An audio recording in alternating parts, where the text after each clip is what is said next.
Qu'y a-t-il après la mort? Parmi ceux qui confessent Christ, on constate une certaine confusion quant à ce qui arrive après le décès. Certains pensent que nous reposerons tout jusqu'au jugement dernier, suite auquel nous serons envoyés au ciel ou en enfer. D'autres croient que nous sommes jugés instantanément au moment de notre mort et envoyés vers notre destination éternelle.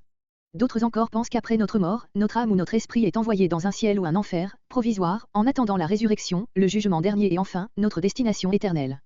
Que dit exactement la Bible à ce sujet?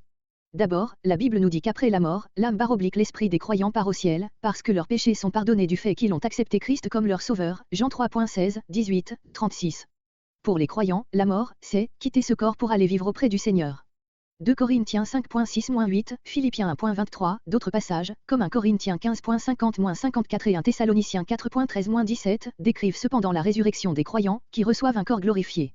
Si les croyants sont avec Christ immédiatement après leur mort, pourquoi cette résurrection? Il semble que, si l'âme des croyants est avec Christ immédiatement après la mort, le corps physique repose d'abord dans la tombe.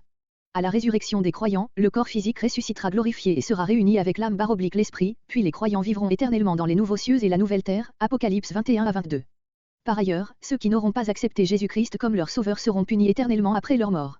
Cependant, de même que les croyants, ils seront d'abord immédiatement envoyés dans un lieu de séjour temporaire, en attente de la résurrection, du jugement dernier et de leur destinée éternelle. Luc 16.22-23 raconte l'histoire d'un homme riche tourmenté immédiatement après sa mort.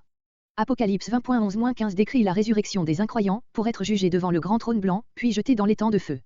Les incroyants ne sont donc pas envoyés en enfer, l'étang de feu, immédiatement après leur mort, mais attendent d'abord dans un règne temporaire de jugement et de condamnation. Leur destinée immédiate n'a cependant rien de plaisant. L'homme riche s'est écrié « Je souffre cruellement dans cette flamme ». Luc 16.24.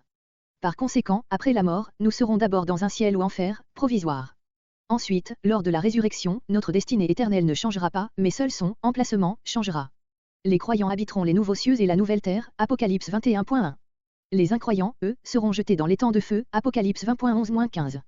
Ce sont les destinations éternelles de tous les hommes, selon qu'ils aient mis leur confiance en Jésus-Christ seul pour leur salut, Matthieu 25.46, Jean 3.36.